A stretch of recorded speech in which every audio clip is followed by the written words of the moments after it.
Edward, thank you so much for joining us in our boardroom today. We've been doing the podcast in the specific, vision to visionary for some time. We've been doing it for a couple of months, and this is the first time we've sat in our own boardroom interviewing someone, so it's quite apt based on the fact that you're obviously the CEO of the Nauru program, which has been widely talked about for the last, 8 weeks or so, probably a bit more now. We're obviously official agents of the program, which we're delighted about. As you know, having sat down a little bit last week, we're incredibly, number one, proud of that fact, and number two, excited about it. I think the program's come around at a time when the industry needs someone to stand up and really, I suppose, put a stamp of approval on it. And so again, just thank you so much for sitting down with me today. I think a good place to start, and I start a lot of the podcast with this question, is citizenship by investment, or residence by investment for that matter, is still quite niche to many people. I'm sure niche to you in some ways as well. I've spent the last decade in it, so less niche. But how does someone, or how did you, can you give us a bit of background on yourself and what you did before citizenship by investment was on your doorstep and what that journey looked like? Yeah. Citizenship by investment certainly is very niche. And I think if you asked me 12 months ago, would I ever be working in this industry, I probably would have laughed at you. Yeah. The first time that I had read about the industry or learnt about the industry was in reading books about money laundering or dodgy money. And they had a chapter on the king of passports. It was about Dr. Christian Kalin. Yes. And talked a little bit about Henley and passports, not so much because of any involvement in money laundering per se. It was more just talking about the industry and how the industry had evolved and in the past had maybe been used by certain bad actors. Yeah. And so for me, when I was first approached to run the Nauru program office and run the Nauru Citizenship by Investment unit, actually I thought I will never do this. I'd be crazy to do this. I had a really, strong career in banking and in risk and compliance. And, the industry kind of came out of nowhere, and I had this probably a misconception in terms of what the industry was actually like. And I think that's quite a common misconception for people outside of the industry. So I'll tell you a little bit about my background anyway. Please, yeah, that's helpful. So prior to joining the industry and taking on the role as CEO of the Nauru Citizenship by Investment program, I worked in banking and I worked in compliance, and I had a long history working with HSBC. Yep. I worked with them both in New Zealand, which is where I'm from, and also in Hong Kong. Okay. I started out in corporate banking, so I have a sales background, both in New Zealand in terms of the relationship management, and then more in terms of corporate strategy and sales strategy across the Asia-Pacific region. Okay, that's nice and broad. Yeah. Then somehow I ended up working in the financial crime team for HSBC, again in more of a regional role, looking at it from a governance and oversight perspective. So in Hong Kong, but looking after 19, 20 odd markets in the region. It's a good wide net, yeah. And through that, I was able to get some really interesting experience and exposure to, understanding the risks and how to mitigate those. I then had the opportunity to return to New Zealand with HSBC, where I worked as their Chief Compliance Officer.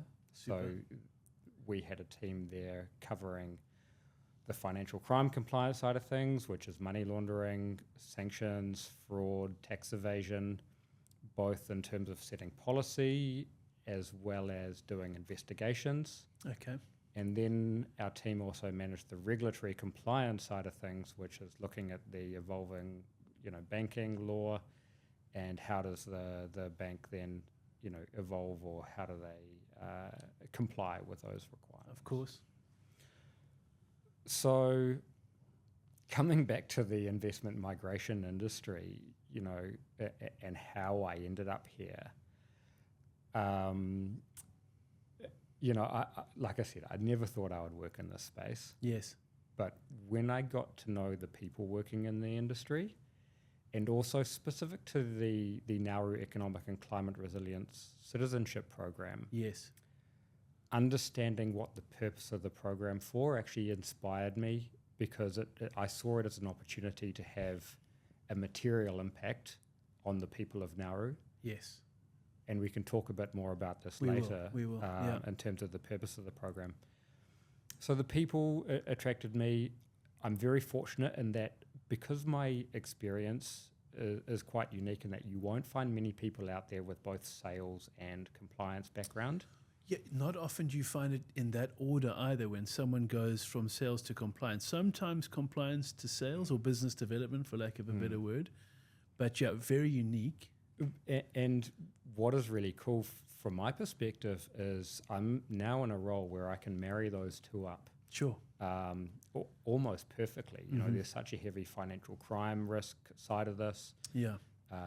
Being able to bring my experience from banking and managing a heavily regulated organization is very helpful. Yes. And then also having a very strong sales focus as well. Sure. So I have to say I'm loving it. Good. Loving being in this industry. I'm only 6-7 months in now. Mm-hmm. And I have to say the misconceptions that I had when I came in are very much misconceptions. I was going to say that, yeah.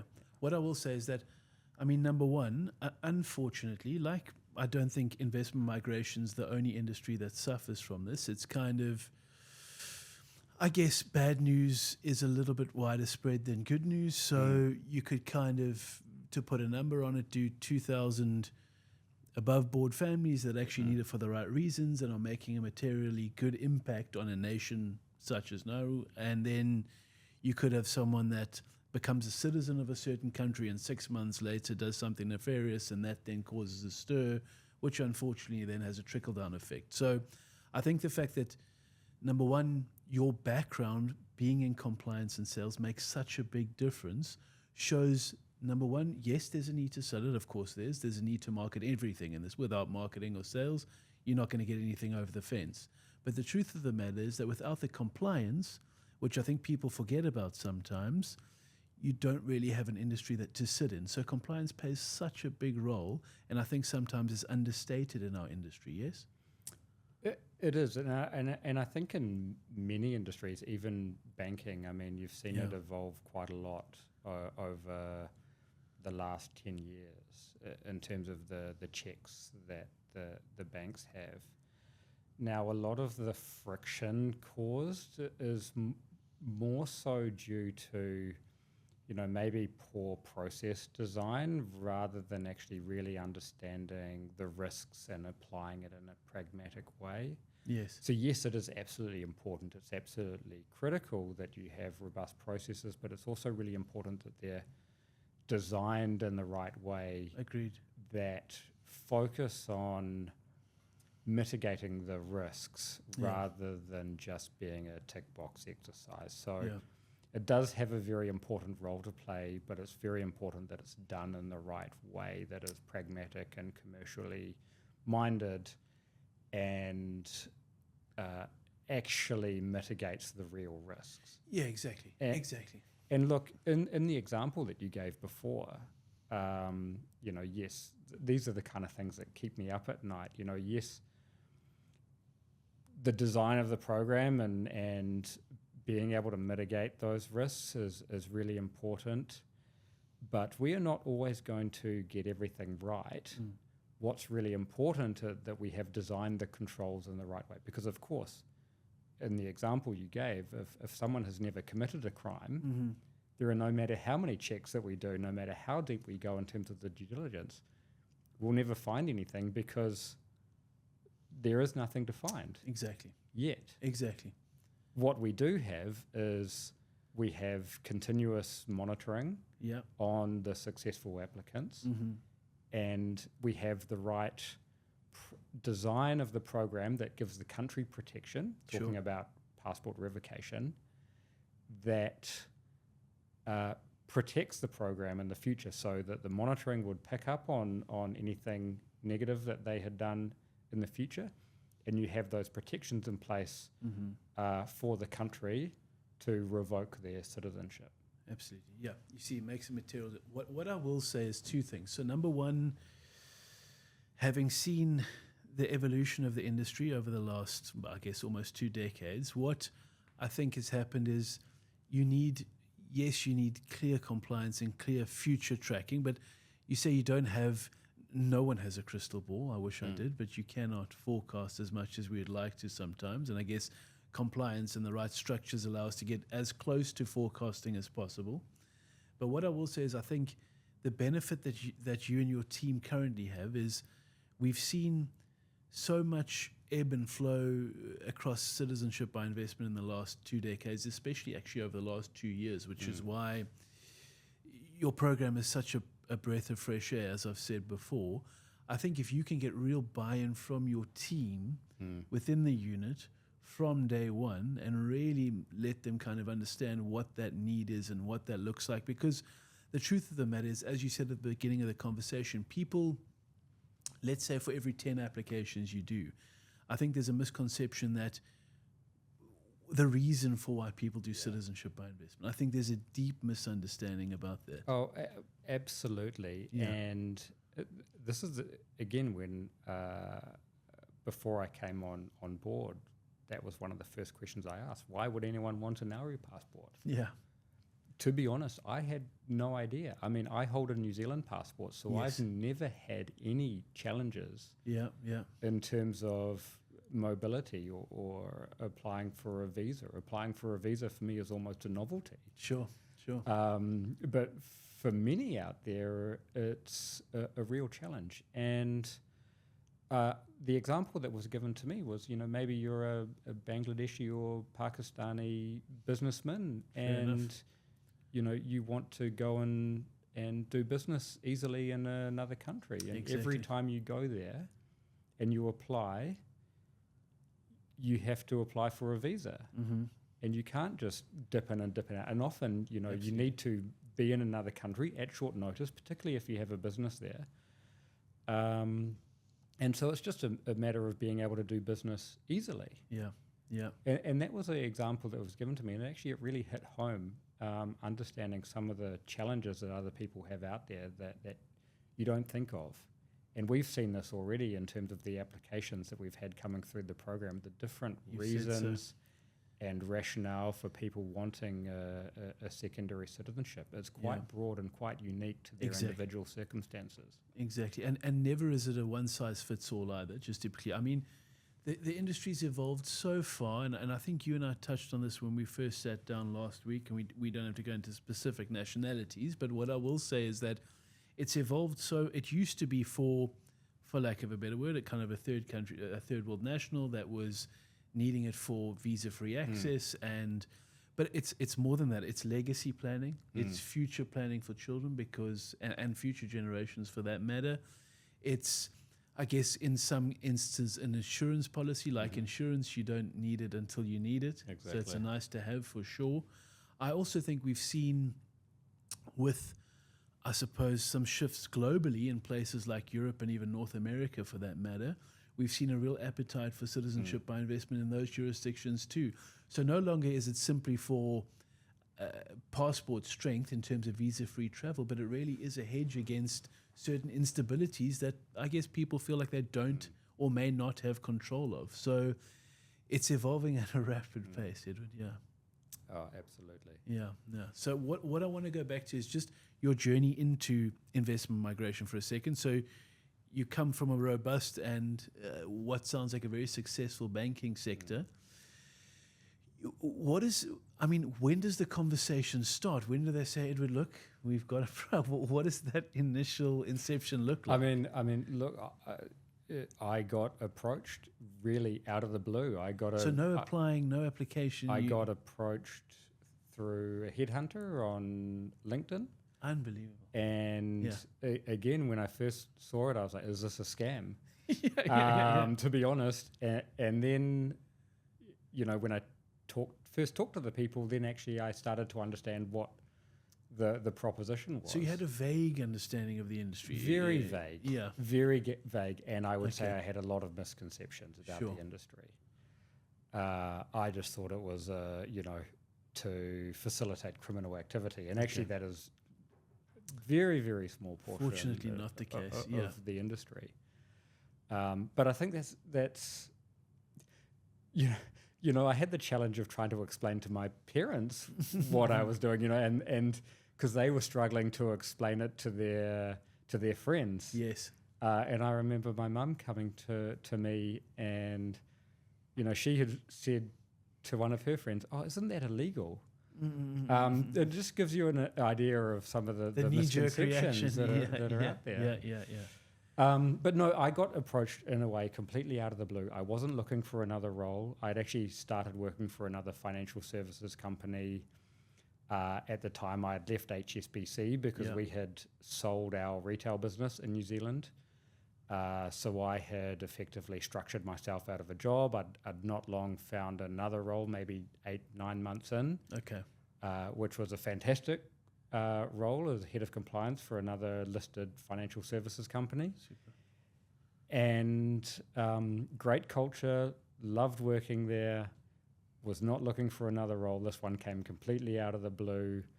Again, when I started talking to the people that were involved and I understood what we were trying to achieve with the Nauru program, I really changed my perception entirely. Yes. And now that I'm here, I have absolutely no regrets because I'm absolutely loving it. I'm loving the people in the industry. There are some really interesting characters out there for sure. I really like the variety that I get in the day-to-day. I mean, I can go from meeting with government stakeholders. I've met with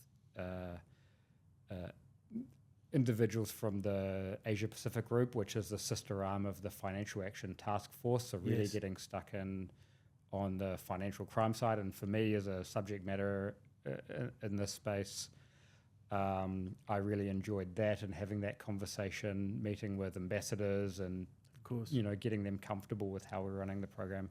I really enjoy that variety that this industry has. Super. And meeting with the likes of yourselves and working with our agents to try and understand what our place in the market is, and trying to bring everyone together, I think, is just really interesting. Yeah, you guys, have really hit the ground running. You've done a superb job. What I will say is I've not seen, and I don't think any of our senior colleagues have seen, or any of our directors have seen, any investment migration country or offering engage in dialogue with agents this early on in the process. So it's unique in that you've taken the time to do that and gather that information and really dive into the data and what that I'm sure, you've been in Dubai for how long now, or the UAE? 12 days. Yeah, I would imagine you could soak up a hell of a lot in 12 days here, because it is a little bit of a fishbowl at times. So you must have seen quite a few bits and bobs while you've been here. Yeah, absolutely. This is actually my first time in Dubai, so just that alone, it's such a unique place. Yeah. So that alone has been quite eye-opening to me. I would describe Dubai as both a dream and a nightmare, but it's really a fascinating place, and specifically when you're in this industry as well. And the characters that you meet. I'm really, you talk about how we are engaging with agents so early on in the process, and I wanted to talk a little bit about why that was so important to me. And I think firstly, we are a new program, and so for me, I'm trying to get as much feedback early on in terms of what is working well and what is not, because then we can take action to try and tweak things or relook at policies that are maybe not working well. And I really want our focus, our work with agents, to be very relationship driven. Yes. Because we need to work together to make this a success. Invaluable. And we are coming in new, so, we are competing for attention. And I think that is something that's really important as well. There are some challenges that we face in terms of awareness, not only about the program, but awareness about Nauru. So what can we do to try and address that? So these kind of challenges. But for me, it's really about building that relationship, having a very collaborative approach. Yes, of course, we're not going to do everything that you want us to. Understandably so. We can go away and we can consider that in terms of the risks. Yep. But it is really important that we also build a program that is commercially pragmatic, is user-friendly, And I'll give you an example of some of the things that we have identified. We require medical checks on applicants, and one of the things that we asked for was a doctor's certificate. The reason that we asked for the doctor's certificate is we want to be able to verify that they are a legitimate practice. Understandably. And that seems to me like a reasonable thing to ask for. It does. But we've had feedback in Hong Kong, as an example, as a market where one of our other agents had gone around trying to get one of the doctors to provide the certificate, and I think they went to 24 different doctors and only one of them was actually willing to provide the certificate. Wow. So a simple approach for us to address that was we have a list of approved doctors that you can use. Good. So just a simple thing Yeah, that actually take was the thinking out of it. It's really simple. It seems to me like a really simple thing to get. Yeah. And I can tell from your reaction, it seemed like a really simple thing. But actually in some markets it can be quite a challenge. True. And so understanding what some of those challenges are and how we can approach it is really, what we're trying to achieve. And that's a really simple thing for us to fix. Yeah. That actually improve the client experience in That's a great point. A big way. Yeah. And that can save them weeks and huge amount of hassle running around different places. Yeah. Yeah. And of course, because this is the first time we're going through it, you come across these teething issues and you figure out how to... That agility you don't see across investment migration. So the fact that you specifically yourself, and I'm sure that trickles down to your team, is that agile and that engaged in dialogue, I think can only be a good thing. It can only be a good thing. Yeah, incredible. That's really positive feedback for us so far. I mean, I'm just doing what I think is the right way to approach it. Yeah. As you know, I mean, we've onboarded some applications with yourselves already, and just the initial dialogue has been incredibly helpful. From things that seem, I guess, to some perhaps trivial, like accessing certain CRMs or accessing certain logins, just the response times, even with the time difference at hand, has been incredibly good. So I commend you and your team on that for sure. What I want to touch on, Edward, before, I don't know how much time we have left, but what I want to touch on, and you spoke to it at the beginning, was the High Ground Initiative. You said you sat down and you kind of understood, look, there's some real, heart behind this and some real good initiative behind this. Can you elaborate a bit on that for our viewers? Well, let me... maybe wind back the clock a little bit and talk about Nauru itself, because that is probably the better place to start in terms of understanding the context of the program and understanding some of the challenges that we are trying to address. So I don't know how much you know about Nauru, but more than I did 3 months ago. I think that's the same for anyone who's certainly me. I mean, I'm fortunate enough to have travelled there a number of times already. Okay.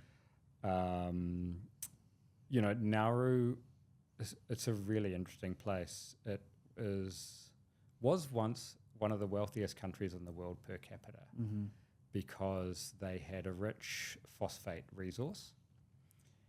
Unfortunately, some of the wealth that was generated through that in the 70s, 80s and 90s has been mismanaged and they're no longer in such a favourable position.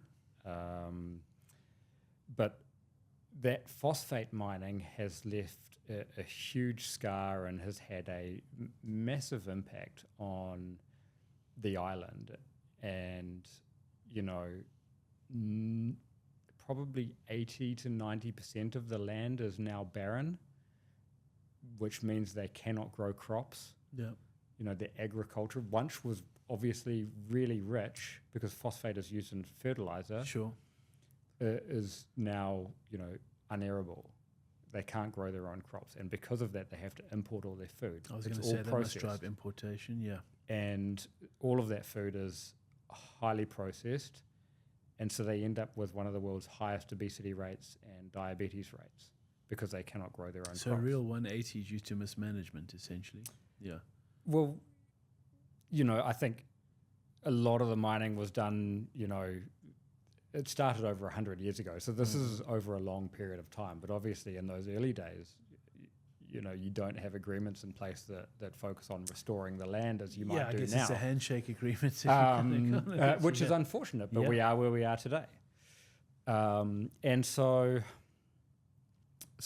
they have major challenges in terms of the land. Mm-hmm. The landscape it's like being on Mars. They've got these massive rocky pillars, that are 2-3 meters high, and that's all been carved out, a lot of it by hand, for the mining. Yeah. So a lot of these pillars, the formations, are all man-made to a degree. They also have a very small freshwater supply, and they have saltwater contamination in their freshwater supply. So, water security is an issue. Yeah. Energy security is an issue. So you have, fortunately, they've received funding from the Asian Development Bank around 2016. Don't quote me on that. Sure. To build out their solar energy capability. Mm-hmm. Prior to 2018, 3% of the energy on the island was solar. Now they're at 50%, which is a huge improvement. Very good. Yeah. The remaining 50% is all powered by a diesel generator. And at the moment, there are no solar or energy storage capability, no battery. So it's just use it or lose it. Yes. We talked about importing a lot of things earlier as well. So everything is imported to the island, and they don't have proper waste management. So everything is just dumped on the island. Goodness, yeah. And there is not proper recycling facilities. So you've got all of this, and then to top it off, you have 90% of the population that live at low-lying sea levels. Yep. And with global warming, I was going to say climate change, and rising sea levels, we're starting to see increased flooding on the island, and these are homes and populations that are at risk. Speak to the population size again, remind me. It is small. Yeah. It is the world's third smallest country, with a population of around 12,000. There we go, yeah. It's, such an interesting place. Yeah, or 12,000 negatively affected citizens isn't a good look, regardless of the size. Yeah. No, exactly. Yeah. This is still their home. Exactly. They need a place to live. So the government embarked on a highly ambitious project called the Higher Ground Initiative, which effectively plans to relocate 90% of those residents that are living at low-lying sea levels to the top side of their island, or the higher ground. Makes sense. Which is elevated above sea level, and to effectively build an entire new community. Wow. So while 12,000 is a small number, it's also actually an achievable number to relocate almost an entire country's population. Yeah. Given the size. Still ambitious, but yeah, incredible. Still ambitious, but to build that new, and this is what I get so excited about, because you have a really unique opportunity to build an entirely new, fully sustainable community where everything is interlinked. Mm-hmm. So you can bring in smart water reticulation systems. You have new technology coming through in terms of water desalinization. Yeah. You have new technologies coming through in terms of solar energy, or potentially they look at wind generation. Sure. I don't know. These are not new technologies. Yeah, turbine and there are lots of potential out there. Of course, energy storage is becoming more economical and more efficient now as well. And what I think is really interesting is some of the new technology that's coming out in terms of gasification, and so dealing with waste management, but also generating energy from that. Sure. So turning it into like LPG that can be used for cooking, or Correct. and so it's these kind of technologies which they'll be using then to build these new communities in an entirely sustainable way. Yeah. So what a noble. Yeah. I mean, we have the country faces an existential crisis over time with rising sea levels that we need to help address. But also we have an amazing opportunity to build a new kind of community or ecosystem that can be used as a model for other small countries. Of course. Facing similar challenges. Exactly. Yeah. I mean, in the South Pacific alone, there must be challenges across that region. So it makes sense. Yeah. Absolutely. I mean, Nauru is one of the most vulnerable, climate vulnerable countries out there, but there are many others in that situation as well that, don't have just low-lying coastal areas. Yeah. It actually reminds me, good question. So are the citizens living on the island being made aware of what the initiative is, and are they aware of how that funding works? How kind of receptive have they been to citizenship by investment or investment migration, or is there a dialogue there?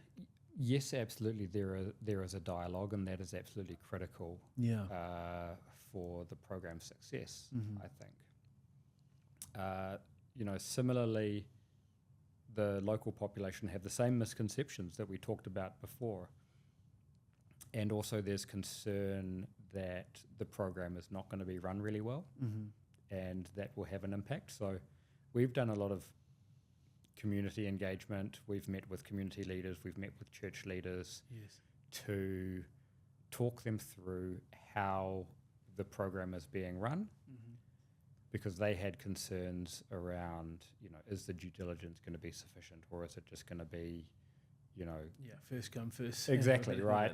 And then what is that impact going to be on the country?